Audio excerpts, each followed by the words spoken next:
There are two stories that I recall of how I came to know and love Karen Carpenter. I was in the Hallmark store with my mother, and on the radio was Karen Carpenter, and I heard, "When I was young, I'd listen to the radio, waiting for my favorite song."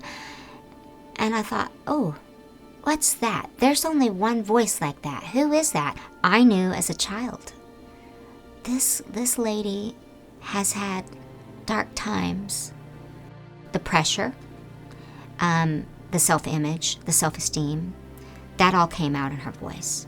And we all know the stories about Karen. We know her struggles, we know her demons, but I bet you there's some things we didn't know.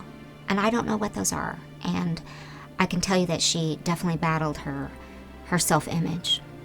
I think the greatest gift you can give a child is self-esteem, and I think her parents were great, but somehow she missed that. Also, if I may, as women, we've always known our lane, our space, where we're supposed to be. I bet you Karen struggled with that. She's with all guys. Her brother's the boss. He's doing all the arrangements. He's the one that helped find her voice, and she's the drummer.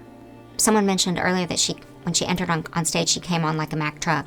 I can remember watching her on variety shows. Well, they had one, and sometimes I'd be like, oh, she's just sitting there and she's not crossing her legs. Much like I am right now. She's just like, hey, that's cool. When you think back of the years, those specific time of the 60s and 70s, and what women looked like and what women were supposed to be. And I know that the women's movement was, coming out strong with Gloria Steinem and everybody. But, here's this darling girl, but she did love sports. She was a tomboy. Was that accepted? Shouldn't she be wearing a pink frilly dress?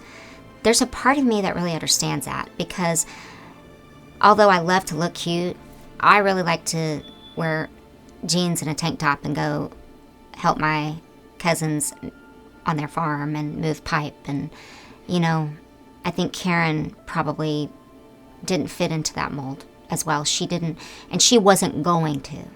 So I bet you there was friction with her mom. You're supposed to look like this, you're supposed to act like this, and she didn't. Well, we just got tired of sitting down, so now we're standing up again. That's another reason that I think I associated with her so well. It's because I thought, she's not that girly.